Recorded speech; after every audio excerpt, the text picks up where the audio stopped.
Now, I mean, we've seen it very evident in this fight against Jamaine Ortiz, a guy that, was around, Teofimo Lopez's age range. They're only like a year apart, and somebody that is, very mobile, very active on his feet, able to move around the ring a lot.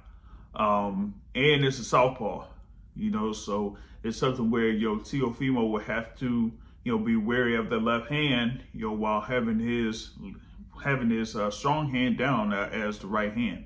But the thing about it is that when you do have that, you have those stances where your front foot is going to be different than your opponent's front foot.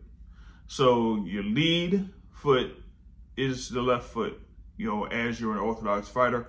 And for a southpaw, your lead foot is the right.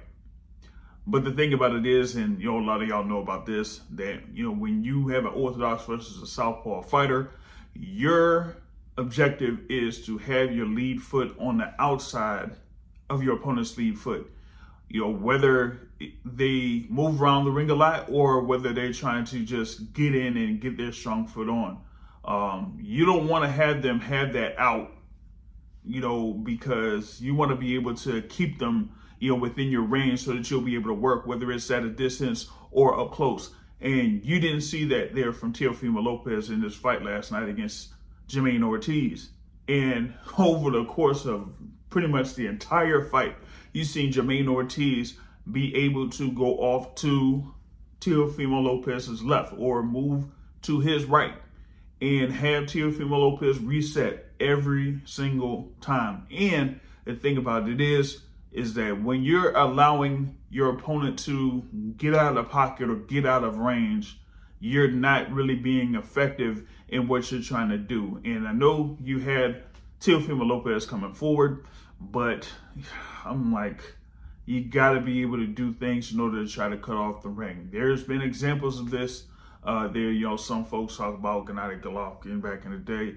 Or, you have Canelo Alvarez that has that approach at times. He was able to do it there against Jermell Charlo in his last bout. But he, eventually breaks down his opponents and, punches and is very effective to the body. But here's the other thing that Canelo does at times that we haven't seen Teofimo Lopez do in these couple of fights, at least with, like I said, with the Jamaine Ortiz fight and also with the Sandor Martin fight, is that when he comes forward, he doesn't come forward with a jab. He doesn't really have a jab at all. In this particular bout last night, he landed, according to CompuBox, just 12 jabs over the course of 12 rounds. They say he threw over 100, but landed just 12. But, from what I was seeing there live, every time he was going forward or coming towards Jamaine Ortiz or trying to get him to the ropes, you didn't see him try to, open with a effective, sharp, or fast jab against Jamaine Ortiz. He was just looking to try to corner him and then just throw hooks and uppercuts and big punches. And that's why at times you've seen Teofimo Lopez be predictive. He was getting blocked. He was getting countered at times. And you've seen him, miss, and he missed badly. And it just takes a lot of, effort out of you if you're throwing those hooks and wide shots. So he wasn't really any type of consistent when throwing a jab against Jamaine Ortiz. And you got to be able to have that type of punch to try to see where your opponent is going instead of just throwing like one right hand. And Teofimo Lopez, doing that just doesn't work well against guys that, either look to counterpunch or look to fight on their back foot. And, of course, you have other guys that may have that particular style.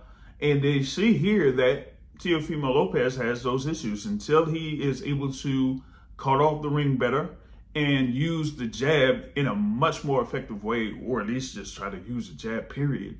He's going to have a whole lot of issues here from this point forward, unless maybe they have something where they match him up pretty well for him to, build up his record a little bit more. But you might be able to, come up with potential opponents there for Teofimo Lopez where they could have a good jab. They'll be able to, be effective with counter punching and be able to, use range better.